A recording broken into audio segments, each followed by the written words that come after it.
موضوع الدرس في قصة رجل مؤمن من آل فرعون، سورة المؤمن، تفسیر ابن کثیر۔ الحمد للہ رب العالمین، والصلاة والسلام على اشرف الانبیاء وسید المرسلین سیدنا محمد وعلى آلہ واصحابہ اجمعین۔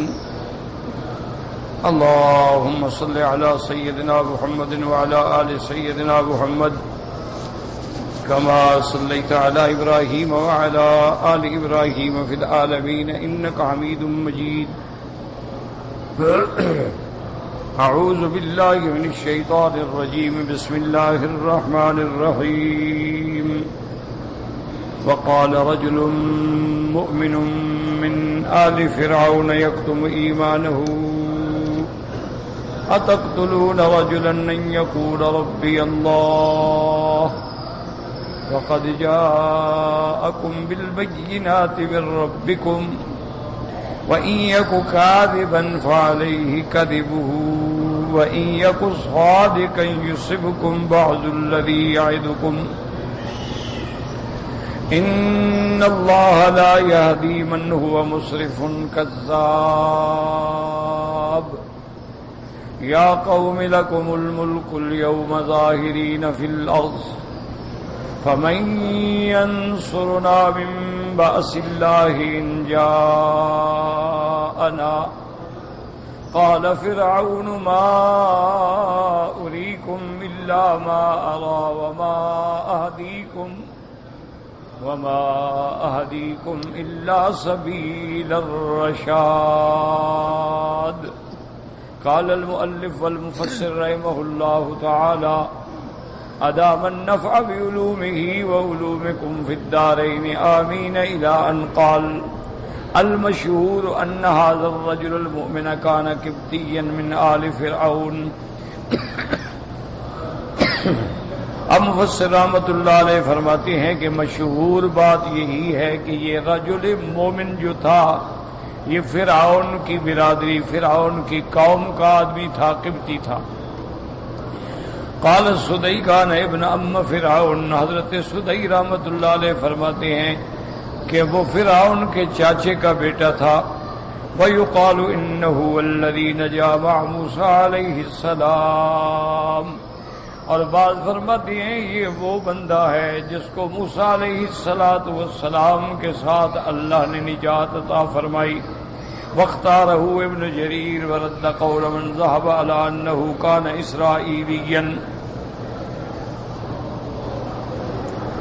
ابن جریر رحمت اللہ علیہ نے بھی اسی قول کو پسند کیا ہے اور ان کا رد کیا ہے جو کہتے ہیں کہ نہیں وہ اسرائیلی تھا۔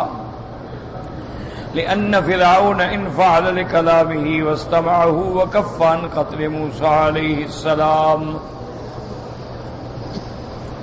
مفسر ابن جریر رحمت اللہ علیہ فرماتے ہیں کہ فرعون نے اس کی بات پہ توجہ کی، بات سنی اور موسیٰ علیہ السلام کے قتل سے بھی رک گیا۔ وَلَوْ كَانَ إِسْرَائِيلِيًّا لَأَوْشَكَ أَن يُعَاجَلَ بِالْعُقُوبَةِ لِأَنَّهُ مِنْهُمْ، اور اگر یہ رجل مومن یہ بھی بنو اسرائیل میں سے ہوتا تو فرعون بات بھی نہ سنتا بلکہ جلد سے جلد نعوذ باللہ عذاب دینے کی کوشش کرتا۔ وقال ابن جریر عن ابن عباس رضی اللہ عنہما لم یؤمن من آل فرعون سوا هذا الرجل وامرأة فرعون والذی قال۔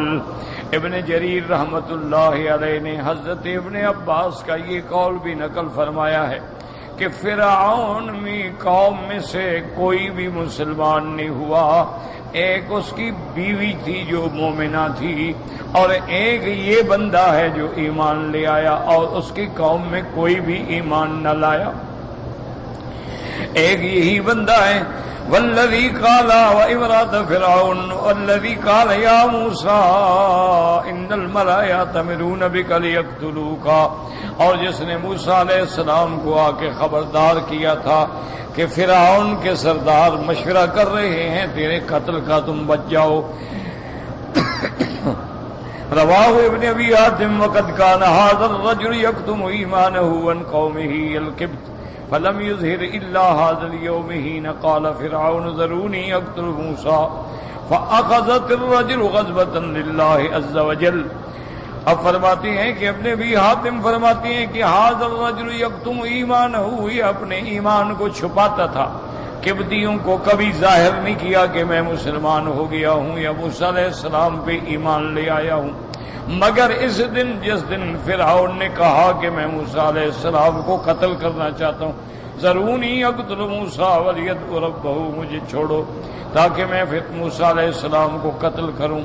تو اب یہ بندہ جو ایمان کو چھپاتا تھا اب صبر نہ کر سکا، اور اللہ تبارک و تعالیٰ کی خاطر، اللہ تبارک و تعالیٰ کی وجہ سے جلال جوش میں آیا.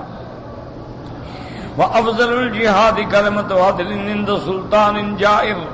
اسی طرح حدیث مبارک میں آتا ہے کہ سب سے بڑا جہاد یہ ہے کہ بندہ ظالم بادشاہ کے سامنے کلمہ حق ادا کرے.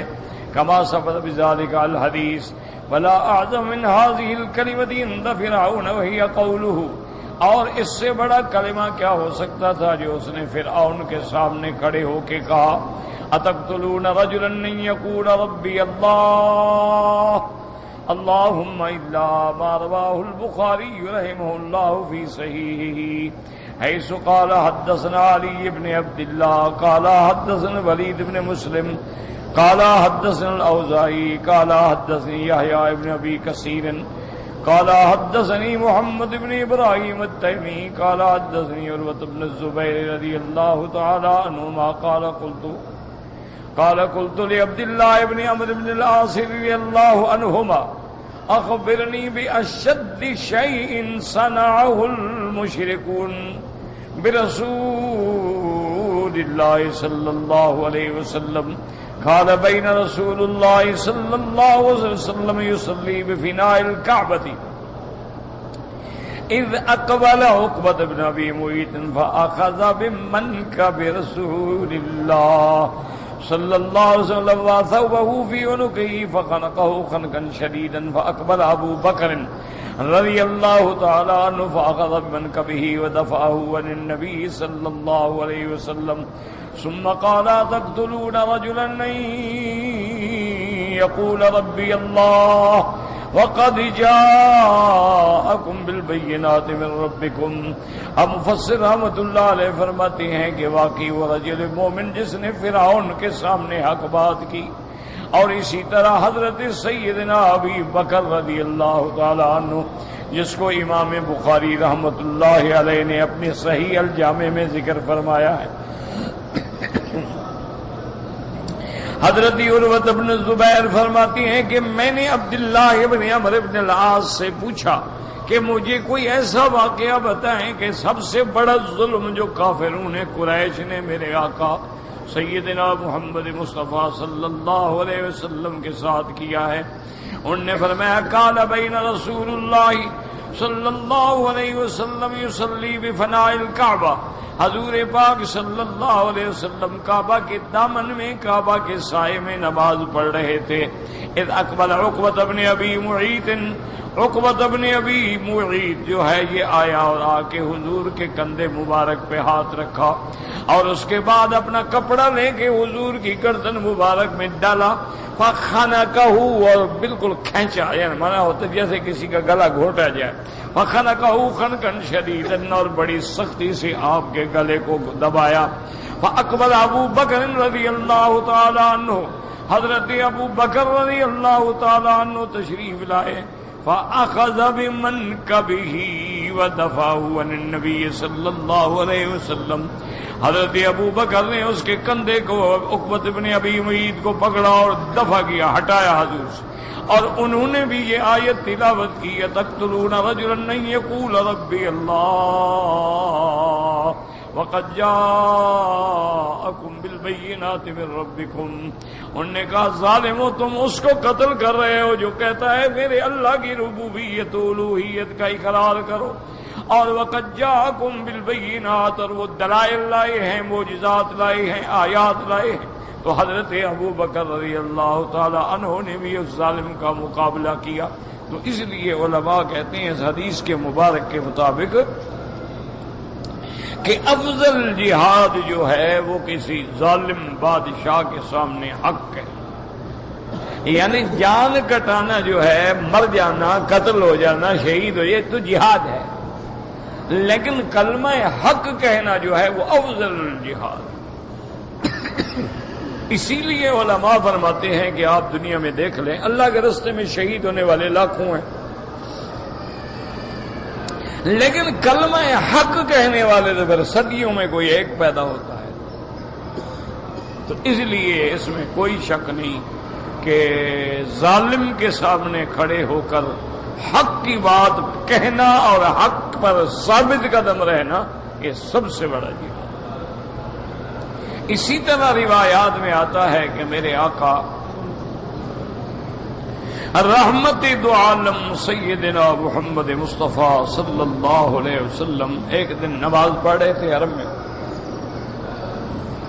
تو ایک ظالم نے یہ کیا کہ ایک جانور کا اندر میں جو اوج ہوتا ہے نا، جانور کا ایک اوج لے کر وہ بھرا ہوا، اس میں گندگی ہوتی جسے بعد میں آپ صاف کرتے ہیں، اوجڑی کہتے ہیں، اوج، وہ اٹھا کے لائے اور حضور کی گردن مبارک میں رکھ دی۔ آپ سجدے میں، سیدہ فاطمہ الزہرا رضی اللہ تعالی عنہا چھوٹی عمر کی بچی تھی، ان کو کسی نے کہا تو آپ دوڑ کے آئیں اور آگے وہ قوت سے اٹھا کے دور پھینکا، اور اس کے بعد کھڑے ہو کے پھر ان کے لیے دعا کی کہ یا اللہ ان ظالموں پر اپنا قہر نازل کر، جو تیرے نبی کے ساتھ یہ کر رہے ہیں۔ تو کلمہ حق کہنا اور ظالم کے سامنے آ کے کھڑا ہونا جو ہے یہ کوئی معمولی بات نہیں، یہ کہہ دینا تو بڑا آسان ہے۔ اسی طرح آپ دیکھ لیں کہ امام احمد ابن حنبل رحمت اللہ علیہ نے اس وقت کے بادشاہوں سے ٹکر لے لی، ساری دنیا سے ٹکر لے لی، لیکن اس مسئلے پہ قائم رہے کہ قرآن اللہ کا کلام، یہ مخلوق نہیں۔ اب ظلم و ستم کی انتہا ہو گئی امام صاحب کے ساتھ، یعنی بعض مورخین نے تو لکھا ہے کہ نعوذ باللہ ظالموں نے آپ کو گدے پہ بٹھایا الٹا کر کے، اور نعوذ باللہ آپ کے بدن پہ سیاہی مل دی، اور لوگوں سے کہا کہ ان کی پورے بازاروں میں چکر لگوائیں اور لڑکے تاڑیاں پیٹیں اور ان کو نعوذ باللہ زیادہ سے زیادہ رسوا کریں۔ لیکن امام احمد ابن حنبل رحمت اللہ علیہ کی جرت دیکھیں کہ آپ جب کٹھے ہوتے اور لوگ کٹھے ہوتے کھڑے، کیا اتنا بڑی بات ہے؟ تو آپ فرماتے من یعرفنی فلیعرفنی، اے لوگوں جو مجھے پہچان گئے وہ پہچان گئے، نہیں پہچانے انا احمد ابن حنبل، میں احمد ابن حنبل، اور میں اپنے عقیدے کے مطابق قائم ہوں کہ اللہ کا قرآن اللہ کا کلام ہے، مخلوق نہیں۔ یہ کہہ دینا بڑا آسان ہے، ایک آدمی کو سپاہی دھکا دے دے تو وہ رونے لگ جاتا ہے، اتنا بڑا آدمی ہو، اتنا بڑا امام ہو۔ اسی لیے حضرت امام احمد ابن حنبل رحمت اللہ علیہ کے بارے میں آتا ہے کہ آپ جب بھی دعا کرتے تو کہتے رحم اللہ ابا الہیثم، اللہ ابا الہیثم پہ رحم فرما۔ ایک دن کسی حجت والے شاگرد نے پوچھ لیا، اس نے کہا امام آپ کیا کرتے ہیں، اس کے لیے دعا مانگتے ہیں، وہ ڈاکو ہے، وہ قاتل ہے، اس نے پورے علاقے میں فساد برپا کر رکھا ہے، وہ تو بڑا ظالم آدمی ہے، اور آپ اس کے لیے دعا کر رہے ہیں۔ آپ نے فرمایا اصل بات یہ ہے کہ مجھے جب بادشاہ کی فوج گرفتار کر کے لے جا رہی تھی، اور پہلی دفعہ زندگی میں گرفتار ہوا تھا، اور جیل اور پھر جیل کی دہشت اور وہاں کے سخت ملازمین اور ان کا رویہ، تو میں اس وقت بڑا مضطرب تھا، حتیٰ کہ میرا بدن ڈر کے مارے میرے پاؤں بھی کانپ رہے تھے۔ اتنی دیر میں ایک آدمی آیا، آگے پیچھے پولیس ہے اور اس کے پاؤں میں بیڑیاں ہیں اور ہاتھوں میں ہتھ کڑیاں ہیں، اور بڑی اور بڑے تم تراک سے آ رہا ہے اور آگے پیچھے پولیس ہے. وہ میرے قریب آیا تو کھڑا ہو گیا, کہنے لگا انت احمد ابن حنبل؟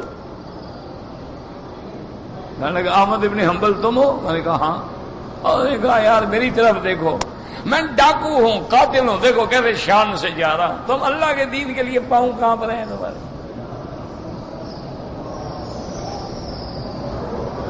یہ دیکھو میں ڈاکو ہوں, میں چور ہوں, میں قاتل ہوں, مجرم ہوں, لیکن دیکھا نہیں میں کیسے جا رہا ہوں. یہ مجھ سے ڈر رہے ہیں, میں تو جکڑا ہوا ہوں, لیکن شیر تو پنجرے میں بھی شیر ہوتا ہے نا. اور تم اللہ کے دین کے لیے کھڑے اور پاؤں تمہارے کانپ رہے ہیں. تو حضرت احمد ابن حنبل فرماتے تھے کہ اس کی اس بات سے اللہ نے مجھے اتنا طاقت دے دی کہ 90 کوڑا میری گردن پہ مارا گیا. ایک کوڑے سے بھی بندہ مر جاتا ہے, لیکن میں نے اوف نہیں کی.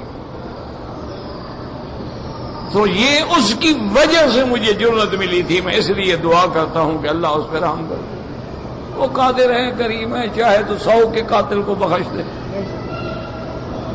تو حق کہنا, یہ باتیں کرنا بڑی آسان ہے, اور کمرے میں بیٹھ کے اور ٹی وی اسٹیشنوں پہ بیٹھ کے اور جناب لاکھوں کے مجمع میں بیٹھ کے اور تقریریں کرنا, یہ تو بڑا آسان ہے, سب لوگ کر لیتے ہیں.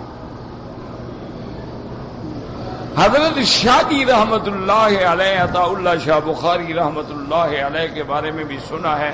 ہو سکتا ہے کچھ واقعات نقل کرنے میں غلطی بھی ہوتی ہو, کہ آپ پر جب قادیانیت کے معاملے میں مقدمہ چلا, اور اس دور میں اللہ معاف کرے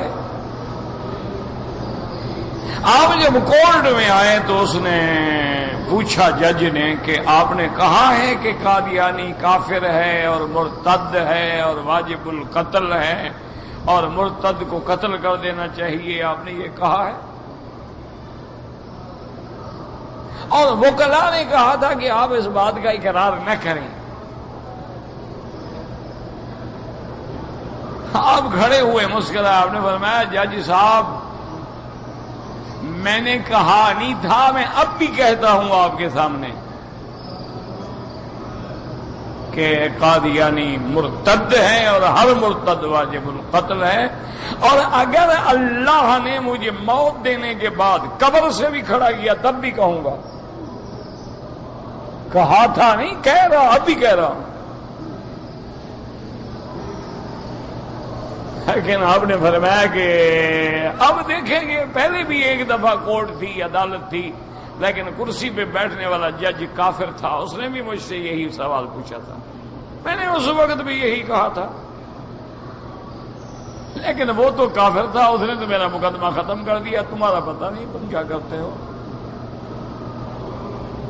تو کہنا بڑا, زبان سے کہنا بڑا, لیکن حق کہنا, اور پھر خاص طور پہ فرعون جیسے آدمی کے سامنے کھڑے ہو کے حق کہنا, یہ کوئی معمولی بات نہیں ہوتی ہے. ابھی جہل کے سامنے کھڑے ہو کے حق کہنا, 7 سال کی بچی ہے بی اسماء, ابھی جہل آتا ہے اور کہتے ہیں آئیں نا ابو کی, اسماء کہاں ہے تمہارا باپ؟ نے کہا لا ادری, میں نہیں جانتی کہ اب کہاں ہوگا.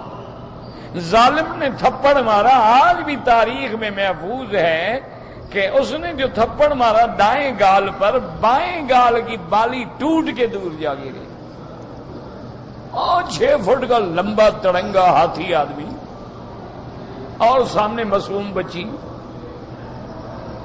لیکن بی بی اسماء کی زبان سے اب والد کے خلاف یا حضور کے خلاف کوئی بات نہیں نکلی, بس راز نبوت ہے, جان دے دیں گے, کوئی بات نہیں. ورنہ بتا سکتی تھی آپ غار میں ہیں, ہجرت کر کے گئے ہیں, میرا ابا بھی ساتھ ہے, اور رات کو ہمارا آدمی جا کے دودھ بھی پہنچاتا ہے.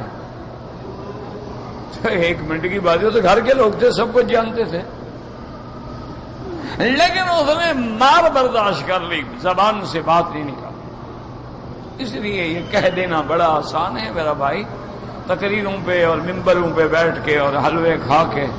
اسی لیے ہمارے ایک بزرگ تھے میرے استاد بھی تھے، بزرگ بھی تھے، بہت بڑے عالم بھی تھے، مجاہد بھی تھے، اللہ ان کی قبر پہ سب علماء کی جو فوت ہو چکے ہیں ان قبروں پہ کروڑوں رحمتیں فرمائے.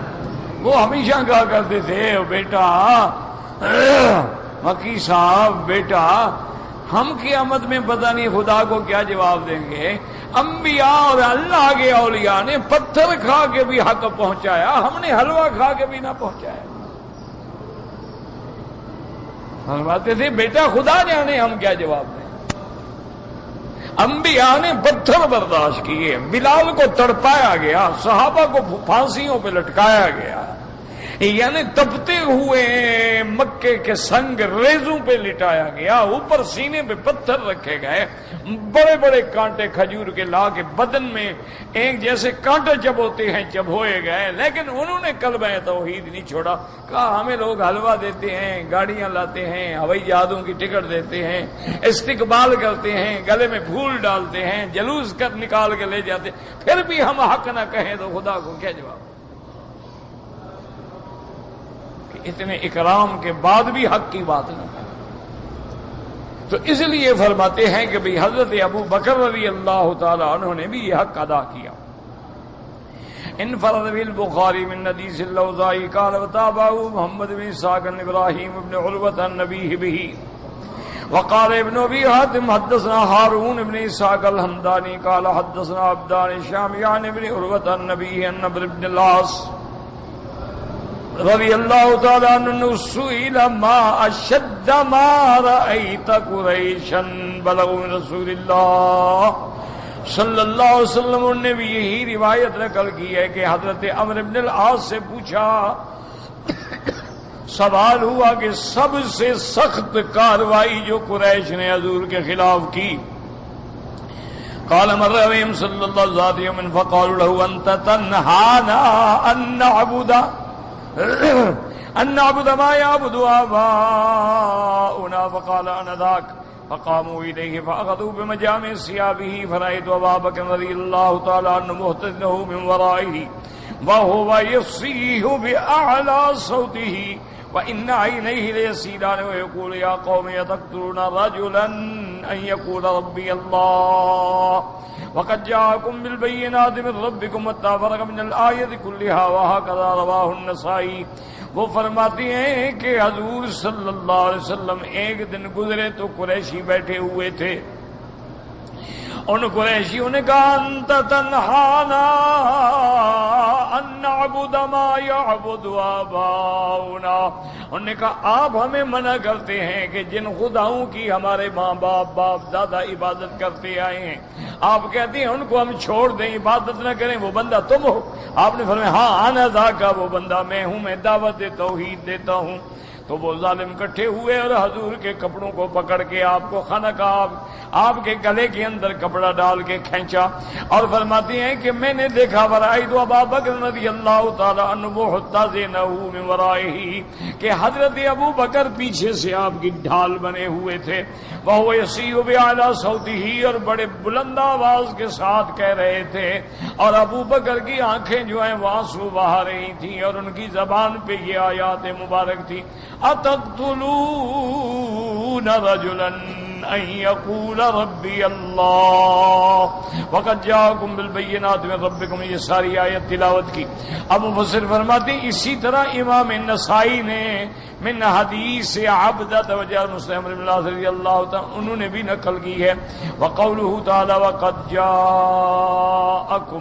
وقد جاءکم بالبینات من ربکم ای کیف تقتلون رجلا لکون یقول ربی اللہ وقد قامکم برہان صدق ما جاءکم به من حق، کہ تم کیسے ایک بندے کو قتل کرنا چاہتے ہو جو بندہ کیا کہتا ہے تمہیں کہ اللہ کی الوہیت اور ربوبیت کا اقرار کرو اور اس پہ وہ دلائل لے کے آیا ہے.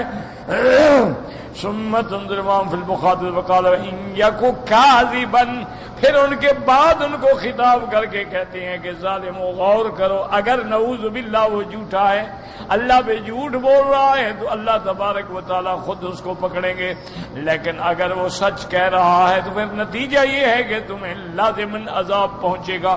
وَإِن يَكُ كَاذِبًا فَعَلَيْهِ كَذِبُهُ وَإِن يَكُ صَادِقًا يُصِبْكُم بَعْضُ الَّذِي يَعِدُكُم، یعنی اذا لم يظهر لكم سيئة ما جاءكم به من العقل والرأي التام والحزم ان تتركوه ونفسه، اگر تمہاری عقل، تمہاری فکر، تمہاری رائے سے حقیقت تم پہ واضح نہیں ہوتی، حقیقت تم کو سمجھ نہیں آتی، تو پھر غور کر کے دیکھ لو، اس کو چھوڑ دو، اس کو ایذا نہ پہنچاؤ۔ فَإِن يَكُ كَاذِبًا، نعوذ باللہ اگر وہ جھوٹ بولتا ہے، فَإِنَّ اللَّهَ سُبْحَانَهُ وَتَعَالَىٰ سَيُجَازِيهِ، پھر اللہ اس کو خود بدلہ دیں گے، عَلَىٰ كَذِبِهِ بِالْعُقُوبَةِ فِي الدُّنْيَا وَالْآخِرَةِ، اللہ تبارک و تعالیٰ جھوٹ کا اس کو سزا دیں گے، دنیا میں بھی آخرت میں بھی۔ وَإِن يَكُ صَادِقًا، اور اگر وہ سچا ہوا، وَقَدْ آذَيْتُمُوهُ يُصِبْكُم بَعْضَ الَّذِي يَعِدُكُم فَإِنَّهُ يَوْعَدُكُم مَّنْ خَالَفْتُمُوهُ بِعَذَابٍ فِي الدُّنْيَا وَالْآخِرَةِ، اور اگر وہ سچا ہوا اور تم اس کو تکلیفیں دیتے ہو، تو پھر جس عذاب سے وہ تمہیں ڈراتا ہے، اس عذاب میں سے دیکھنا ماشاءاللہ کسی نے نکال دیا ہوگا نا اللہ کی رحمت سے، اِنَّا لِلَّهِ وَإِنَّا إِلَيْهِ رَاجِعُونَ، کھڑے ہوں گے، پتہ بھی ہے تار لگی ہوئی، لیکن وہی ٹیک لگائیں گے۔ فَمِنَ الْجَاهِدِينَ عِندَكُم مَّن يَكُونَ صَادِقًا فَيَنبَغِي عَلَىٰ هَٰذَا أَن لَّا تَتَعَرَّضُوا لَهُ بَلْ اتْرُكُوهُ وَقَوْمُهُ يَدْعُوهُمْ وَيَتَّبِعُونَهُ، اور اگر وہ سچا بھی ہے اور تم نہیں مانتے تو چھوڑ دو، وہ جانے اور اس کی قوم جانے۔ یہ کیا ہے؟ بات نہ ماننا لیکن عذاب دینا یا تکلیفیں پہنچانا۔ وَهَكَذَا أَخْبَرَ اللَّهُ عَزَّ وَجَلَّ عَن مُوسَىٰ عَلَيْهِ السَّلَامَ أَنَّهُ طَلَبَ مِن فِرْعَوْنَ وَقَوْمِهِ الْوَدَاعَةَ، اللہ پاک نے فرمایا کہ موسیٰ علیہ السلام نے بھی فرعون سے یہی کہا تھا، اگر تم میری باتیں نہیں مانتے ہو نہ مانو، لیکن قوم بنی اسرائیل کو کیوں عذاب دیتے ہو؟ لَنُرْسِلَنَّ مَعِيَ بَنِي اسرائیل، تم میرے ساتھ میری قوم کو بھیج دو، جیسے قرآن میں آیا کہ فتنا قبلہم قوم فرعون جاءہم رسول کریم، ان کے پاس بھی شان والا پیغمبر آیا، ان ادو الی عباد اللہ، حضرت موسیٰ نے فرمایا ظالمو، اللہ کے بندے، میری قوم میرے حوالے کر دو بس۔ انی لکم رسول امین، میں اللہ کی طرف سے پیغمبر ہوں اور امانت والا۔ وَأَلَّا تَعْلُوا عَلَى اللَّهِ إِنِّي آتِيكُم بِسُلْطَانٍ مُّبِينٍ، بڑائی نہ دکھاؤ خدا کے مقابلے پہ، میں تو بڑی کھلی نشانی لے کے آیا ہوں۔ وَإِنِّي عُذْتُ بِرَبِّي وَرَبِّكُمْ أَن تَرْجُمُونِ وَإِن لَّمْ تُؤْمِنُوا لِي فَاعْتَذِرُونِ، اور میں نے اپنے رب کی پناہ پکڑ لی ہے، اللہ تبارک و تعالیٰ کی پناہ میں آ گیا ہوں۔ وَإِن لَّمْ تُؤْمِنُوا لِي، اگر تم مجھ پر ایمان نہیں لے آتے ہو تو ہٹ جاؤ، میرے راستے سے ہٹ جاؤ، نہیں مانتے ہو نہ مانو، چلو ایمان نہ لاؤ، مخالفت تو چھوڑو نا۔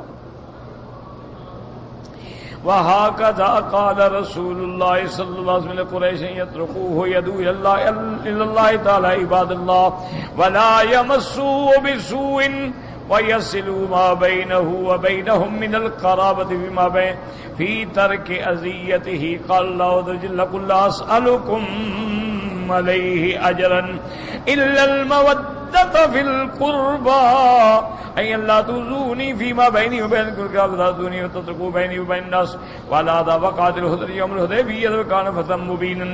اسی طرح میرے آقا سیدنا محمد مصطفیٰ صلی اللہ علیہ وسلم نے، آپ نے بھی قریش سے فرمایا کہ اے لوگو، تم نہیں مانتے ہو نہ مانو، لیکن میرے راستے سے دیوار نہ بنو، اور جو لوگ ایمان لانا چاہتے ہیں ان کو بھی ایمان کے اندر رکاوٹ پیدا نہ کرو۔ وَلَا يَمَسُّهُ بِسُوءٍ، کم از کم کچھ نہیں کر سکتے ہو تو میری اور تمہارے درمیان میں جو رشتہ داری ہے اسی کا کچھ خیال کر لو، کیونکہ حضور کا خاندان بھی تو اب بنو ہاشم ہے نا، تو کوئی قریش کا ایسا قبیلہ، ایسا فخر، ایسا وطن نہیں ہے جس میں حضور پاک کا لازم کہیں نہ کہیں جا کے قرابت ملتی ہے، کیونکہ اصولی بات یہ ہوتی ہے کہ سب سے بڑا شعب ہوتا ہے، سب سے پہلے شعب ہوتا ہے، شعب کے بعد قبیلہ ہوتا ہے، قبیلے کے بعد امائر ہوتے ہیں، امائر کے بعد بطن ہوتے ہیں، پھر فخذ ہوتے ہیں، پھر فصائل ہوتے ہیں، پھر عشیرہ ہوتے ہیں۔ یہ مصطلحات ہیں عرب میں۔ اسی لیے اللہ نے فرمایا وَجَعَلْنَاكُمْ شُعُوبًا وَقَبَائِلَ، پہلے شعب، اس کے بعد قبائل، قبیلے کے بعد عمارہ، عمارہ کے بعد بطن، بطن کے بعد فخذ، فخذ کے بعد فصیلہ، فصیلہ کے بعد عشیرہ۔ تو کسی نہ کسی حالت میں حضور پاک کا رشتہ تو ملتا تھا سب سے، دادے میں، کسی کا دوسرے دادے میں، کسی کا چوتھے دادے میں، کسی کا پانچویں دادے۔ حضور نے فرمایا چلو تم نے کچھ اتنا تو لحاظ کرو نا کہ میری تمہاری رشتہ داری ہے، نہ مانو لیکن راستے سے تو ہٹ جاؤ۔ قُلْ لَا أَسْأَلُكُمْ عَلَيْهِ أَجْرًا إِلَّا الْمَوَدَّةَ فِي الْقُرْبَى، میں تم سے کوئی بدلہ نہیں مانتا، کوئی انعام نہیں مانگتا، صرف یہ چاہتا ہوں کہ میری رشتہ داری کو کم از کم صاف رکھ لو۔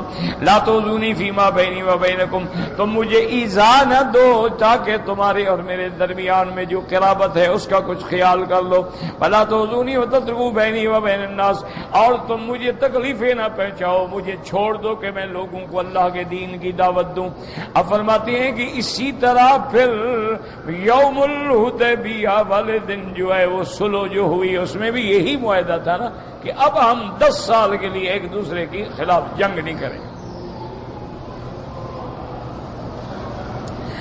اور اللہ تبارک و تعالی نے اسی صلح کو اللہ پاک نے فتح مبین بنا دیا۔ انا فتحنا لک فتحا مبینا، وہ معاہدہ ہوتا گیا اور اسلام پھیلتا گیا۔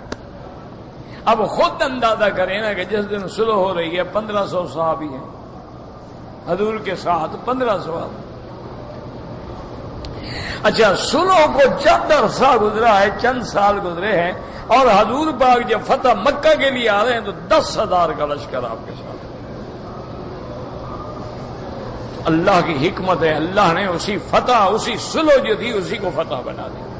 یہ نہیں ہوتا کہ کافروں سے صلح نہ کرو، بالکل صلح جائز ہے، کافروں سے جائز ہے، یہودیوں سے جائز ہے، عیسائیوں سے جائز ہے، لیکن صلح کا معنی یہ نہیں ہوتا کہ اسلام کو نقصان پہنچے۔ اور اللہ کے پیغمبر تھے، ان کو تو پتہ تھا نا کہ جو جو صلح ہو رہی ہے وہ اللہ کے حکم سے ہو رہی ہے، صلح کرنا جائز۔ لیکن یہ صلح نہیں ہوتی کہ کل کو تمہیں کوئی کہے کہ بھئی تمہاری ہمارے صلح اس طرح ہے کہ نماز چھوڑ دو، قرآن چھوڑ دو، قرآن بدل دو، آیات بدل دو، نصاب اپنا بدل دو، تعلیم اپنی بدل دو، اخلاق بدل دو، روایات بدل دو، آزادی اختیار کرو، کفار کی طرح لڑکیوں کو سڑکوں پہ لے آؤ، بے حیائی عام کرو، زنا کھول دو۔ یہ کیا صلح ہے بھائی؟ یہ تو صلح نہیں ہوتی۔ صلح تو یہ ہوتی ہے کہ بھئی ہم آپ کے خلاف جنگ نہیں کریں گے، آپ ہمارے خلاف جنگ نہیں کریں گے۔ اور حضور اپنے عہد پہ قائم رہے، عہد توڑا تو انہوں نے توڑا، حضور صلی اللہ علیہ وسلم اپنے عہد پہ قائم رہے۔ اللہ کا نبی ہے، اللہ کا نبی کبھی یاد کر کے پھر نہیں سکتے۔ اور اللہ نے پھر ایسی شان دی کہ پہلے خیبر فتح ہو گیا، اس کے بعد جتنے قریبی علاقے تھے فتح ہے، سارے فتوحات ہو گئے۔ اس کے بعد پھر حضور نے جب فتح مکہ کے لیے ارادہ کیا تو پھر 10,000 کا لشکر حضور کے ساتھ آ، قریش پہاڑوں پہ کھڑے دیکھ رہے ہیں اور کانپ رہے ہیں۔ اس لیے مفسر رحمۃ اللہ علیہ فرماتے ہیں کہ پھر اللہ پاک نے اسی کو فتح بنایا۔ ان اللہ لا یہدی من هو مسرف کذاب، اے لو کان هذا الذی یذم اللہ تعالی ارسل الیکم کاظما کما ظلم لکان امره بین کل احد فی اقواله وافعاله فکان تکون فی غایۃ الاختلاف والاضطراب وهذا امر سدیدا ومنهج مستقیما ولو کان المسرفین الکذابین ما هداه اللہ وارشدوا الی ما تنظام امره وفعله۔ اب اس نے یہ بھی کہا کہ ان اللہ لا یہدی من ہوا مسرف کذاب، جو آدمی حد سے نکلنے والا ہو، جھوٹا ہو، اس کو خدا ہدایت نہیں دیتے۔ اور نے کہا ظالم و موسیٰ علیہ السلام کی باتیں سنو، کیا کہتا ہے، اس میں تو کوئی جھوٹ نہیں۔ تو اگر نعوذ باللہ وہ جھوٹا ہوتا تو پھر وہ ایسی باتیں تو نہ کر سکتا۔ وہ تو ہر بات میں ہدایت کی بات کر رہا ہے جو دلیل ہے کہ وہ سچا ہے۔ اس لیے مفسر فرماتے لو کان ھذا الذی یزعم کہ اللہ نے اس کو رسول بنا کے بھیجا ہے، لیکن نعوذ باللہ اگر وہ جھوٹا ہو کما تزعمون جیسے تم گمان کرتے ہو، لکان امرہ بینا تو پھر اس کا جھوٹ بھی واضح ہو جاتا، ہر کسی پہ اس کے اقوال و افعال کھل جاتے، اس میں اختلاف ہوتا، اضطراب ہوتا۔ لیکن موسیٰ علیہ السلام تو بالکل سیدھے راستے پہ ہیں، ان کا منہج جو ہے بالکل مستقیم ہے۔ اگر وہ مسرفین کذابین میں ہوتے تو اللہ ان کو ہدایت ہی نہ کرتا۔ وارشد الی ما تنظام امرہ وفعلہ، ان کا امر دیکھیں، احکام دیکھیں، افعال دیکھیں۔ ثم قال المؤمن محذرا قومه زوال نعمت اللہ عنہم وحلول نقمت اللہ بہم، اس کے بعد اس رجل مومن نے اپنی قوم کو ڈرایا کہ ظالم ہو، کہیں ایسا نہ ہو جو اللہ نعمت دیتے ہیں وہ چھین بھی تو سکتے ہیں، جیسے اللہ نے تمہیں طاقت دی ہے، بادشاہ دی ہے، وہ اللہ چھیننے پہ بھی قادر ہے، جیسے اللہ نے تمہیں صحت دی ہے وہ بیماری دینے پہ بھی قادر ہے۔ اللہ کے عذاب سے ڈرو۔ یا قوم لکم الملک اليوم ظاہرین فی الارض، اے قدن اللہ علیکم بہذا الملک والظہور فی الارض بالکلمۃ النافذہ والجاہ العریض فراؤ هذه النعمۃ بشکر اللہ وتصدیق رسولہ واحذروا نعمت اللہ ان کذبتم رسولہ۔ اللہ نے تم کو انعام کیا ہے، تمہیں ملک دیا ہے، تمہیں سلطنت دی ہے، تمہیں زمین پہ قوت دی ہے، تمہارا کلمہ چل رہا ہے، حکم چل رہا ہے، اتنی بڑی شان دی ہے۔ اللہ کی اس نعمت کا شکر کرو، اللہ کے رسول کی تصدیق کرو، اللہ کے عذاب سے بچ جاؤ۔ اگر تم نے اللہ کے پیغمبر کو جھٹلایا تو اللہ کا عذاب تمہیں پکڑ لے گا۔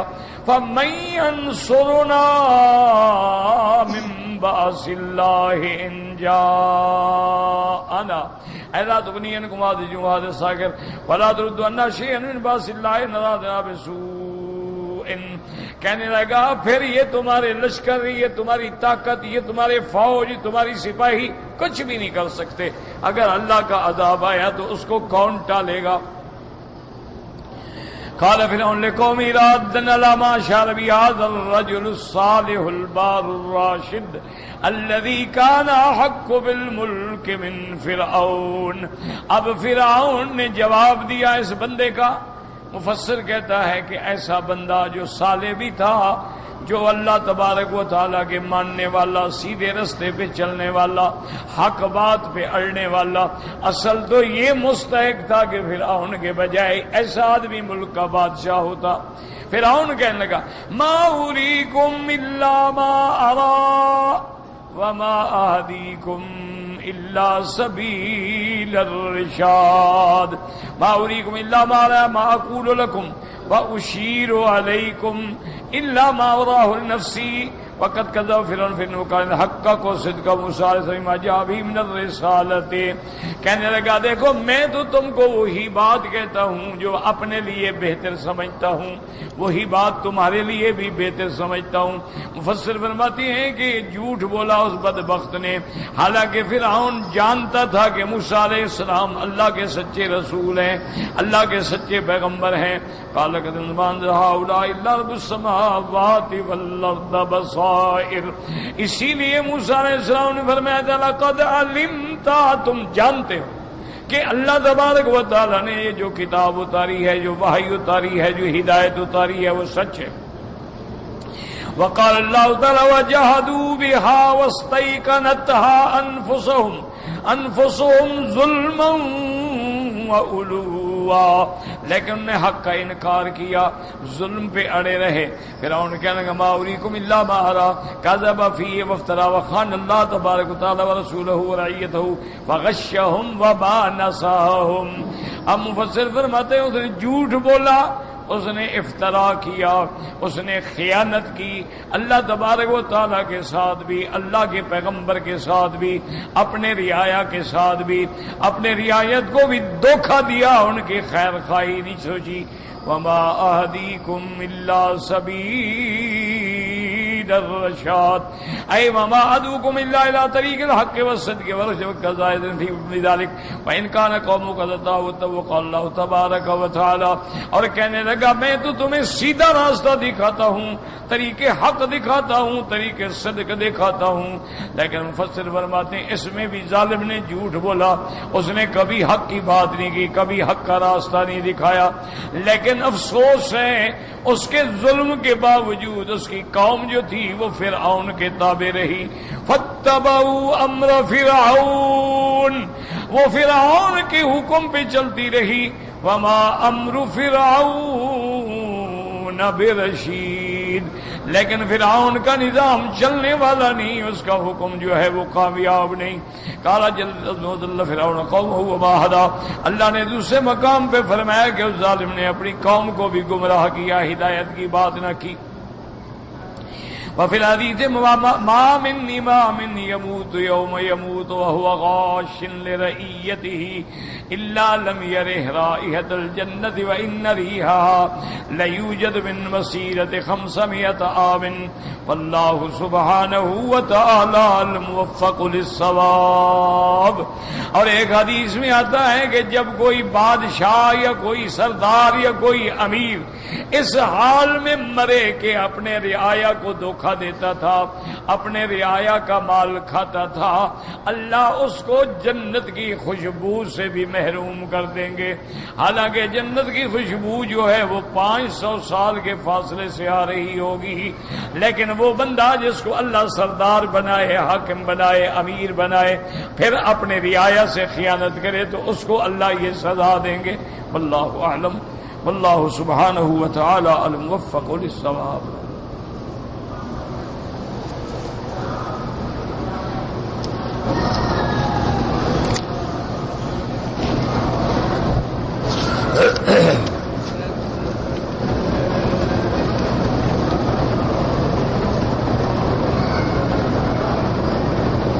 کہتے ہیں جی کہ جب چاروں امام برحق ہیں تو 4 اماموں میں اختلاف کیوں ہے؟ میرا بھائی بات کو سنو سمجھو، سارے صحابہ حق تھے یا نہیں تھے؟ ہاں جی، چلو امام کا درجہ تو بعد میں آئے گا، صحابہ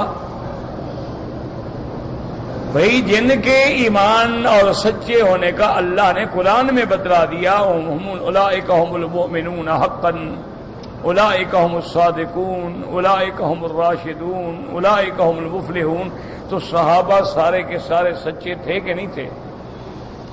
تو صحابہ میں اختلاف کیوں ہوا؟ جب سارے صحابہ سچے ہیں، سارے صحابہ حق پہ ہیں، تو اب بعض صحابہ کہتے ہیں حضور کو معراج ہوا ہے جسد کے ساتھ، آپ جاگتے ہوئے براق پہ بیٹھ کے گئے ہیں، پھر آسمانوں پہ گئے ہیں۔ بی بی عائشہ کہتی ہے کہ نہیں، خواب دیکھا ہے۔ ان میں اختلاف کیوں ہو گیا؟ وہ تو دونوں سچے ہیں۔ اسی طرح حضور پاک نے صحابہ سے فرمایا کہ لا صلاۃ الا فی بنی قریظہ، اے میرے صحابہ کی جماعت، عصر کی نماز سب بنی قریظہ یہودیوں کے اس مقام پہ جا کے پڑھو، کیونکہ یہودیوں کا محاصرہ کرنا ہے اور یہودیوں نے غداری کی ہے، ان کے ساتھ جنگ لڑنی۔ اب سارے صحابہ حضور کے حکم پہ دوڑ پڑے۔ جب راستے میں عصر کا وقت آیا تو کچھ صحابہ نے کہا کہ بھائی نماز کا وقت ہو گیا ہے، ہم نماز پڑھیں۔ انہوں نے کہا اللہ کے بندے تم نے سنا نہیں حضور نے فرمایا کہ بنی قریظہ کے بغیر نماز نہ پڑھو؟ انہوں نے کہا مانا تھا کہ جلدی جاؤ، یہ مانا تھوڑا ہے کہ اگر ہمیں چلتے چلتے ساری نمازیں چلی جائیں، نمازیں بھی چھوڑ دیں ہم۔ تو بعض صحابہ نے نماز راستے میں پڑھ لی اور بعض نے بنی قریظہ میں جا کے پڑھی۔ ان میں جناب اختلاف کیوں ہو گیا؟ ان دونوں میں نعوذ باللہ کون جھوٹا ہے؟ ایسے باتیں بنا دینا بڑا اچھا آسان ہوتا ہے، لیکن حقائق کو بھی دیکھا کرو۔ حضرت علی اور بی بی عائشہ میں جنگ ہو گئی، ہزاروں صحابہ شہید ہو گئے، کیوں اختلاف ہو گیا؟ حضرت علی اور حضرت معاویہ رضوان اللہ علیہم اجمعین کے درمیان میں جنگ ہو گئی، ہزاروں صحابہ شہید ہو گئے، کیوں اختلاف ہو گیا؟ اللہ کے بندے، اختلاف تو ہوتا ہے، لازمی بات ہے کہ مجتہد جب اجتہاد کرتا ہے تو اللہ نے ہر کسی کو ایک فکر دی ہے، ایک سوچ دی ہے، ایک فہم دی، اس کے مطابق وہ اجتہاد کرتا ہے۔ دوسرا مجتہد ہے، اس کو اللہ نے الگ عقل دی ہے، فہم دی ہے، وہ اپنا اجتہاد کر رہا ہے، تو فرق تو ہوگا، لیکن دونوں کی نیت کیا ہوتی ہے کہ اللہ کے قرآن اور سنت کی اتباع ہو جائے۔ اب دیکھیں کہ عمرہ ہو یا حج ہو، قرآن کیا کہتا ہے؟ محلقین رؤوسکم ومقصرین، سروں پہ اس طرح پھرانے والے یا قصر کرنے والے؟ اب یہ اللہ کا قرآن ہے، اللہ نے فرمایا سر منڈانے والے، بال کٹانے والے۔ اب امام شافعی نے ایک اپنے اجتہاد سے یہ سمجھ لیا کہ بھئی اگر 3 بال بھی کاٹ دو تو کٹانے والوں میں تو آ گیا نا، اسی لیے وہ ٹک لگا لیتے ہیں، وہاں کھڑے ہو گئے کینچی سے 2 ادھر 2 ادھر کر کاٹ لیں۔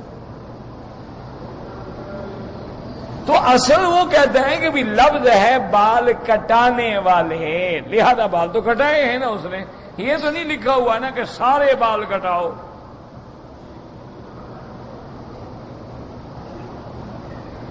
تو اس کا اجتہاد ہے۔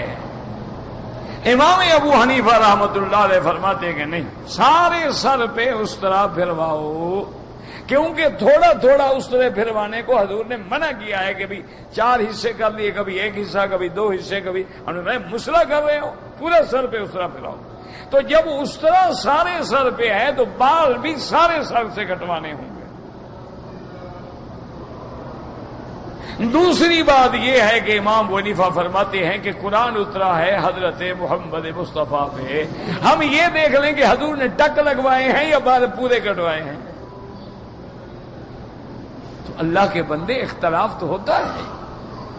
یہ کیا بات ہے کہ جی ان 4 امام اختلاف کیوں ہے؟ جی مسجد کے 4 دروازے ہیں، پھر 4 کیوں ہیں؟ ایک ہونا چاہیے، سارے اسی سے نکلیں، اسی سے مریں۔ یہ کیا بات ہے؟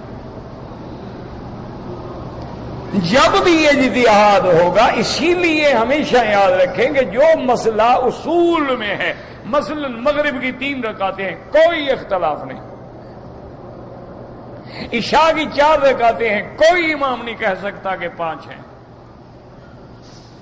اختلاف کہاں ہوتا ہے کہ 2 حدیثیں آ گئی، بھی آمین ایستا بھی ہے، زور سے بھی ہے، ایک نہیں یہ حدیث لے لی، ایک نہیں یہ لے لی، تمہیں اختلاف نظر آتا ہے۔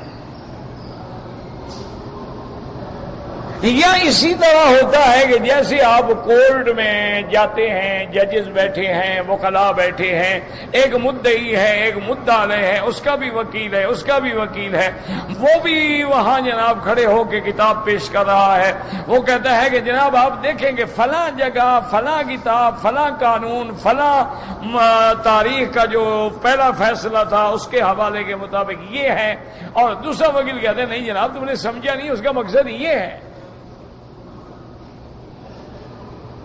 اختلاف تو ہوگا، تو یہ تمہارے دماغ کی خرابی ہے، ان میں اختلاف فطری بات ہے۔ اچھا پھر حالات ہے، ایک حدیث ایک امام کو پہنچ گئی، ایک کو نہیں پہنچی، پھر بھی اختلاف ہوگا۔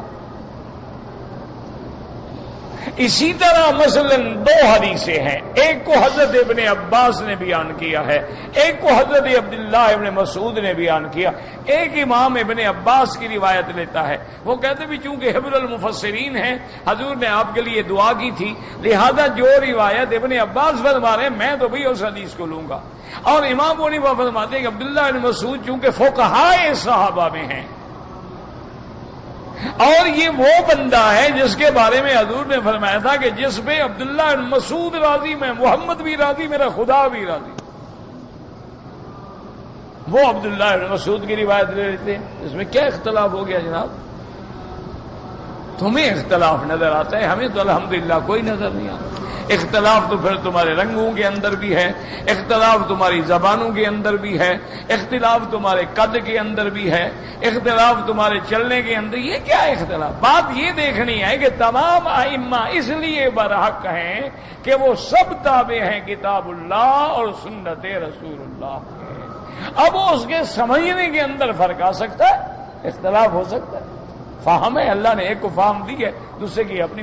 اب جب آیت نازل ہوئی الیوم اکملت لکم، آج دین میں نے مکمل کر دیا، سارے صحابہ خوش ہو رہے ہیں، ابن عباس ابو بکر رو رہے ہیں. اختلاف تو ہو گیا نا.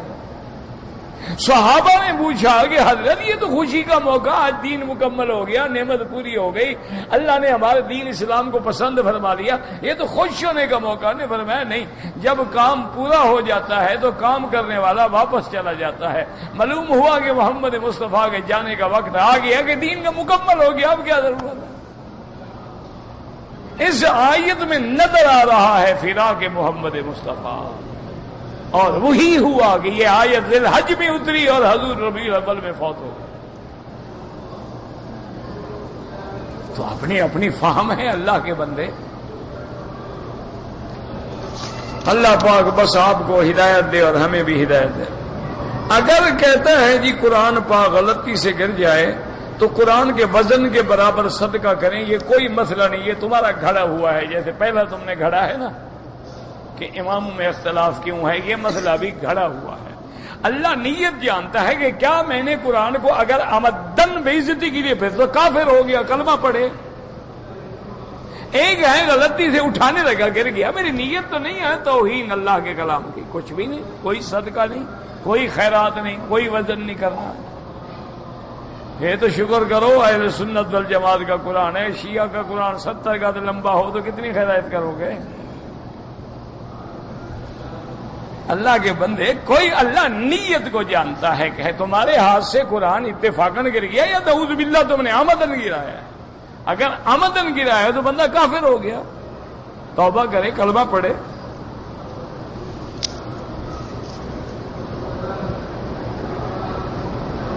کوئی آدمی مر گیا، اس کے لیے حج عمرہ، ہاں جی بالکل نفلی عبادت ہے، بالکل کریں، اس کو ثواب اللہ دیں گے. اگر کوئی قرآن کی حافظہ لڑکی ہے اور رمضان المبارک میں عورتوں کو تراویح پڑھائے، کوئی حرج نہیں، لیکن یہ خیال رکھنا کہ مردوں کو نہ پڑھانا شروع کر دے. آج کل رواج نکل گیا ہے نا.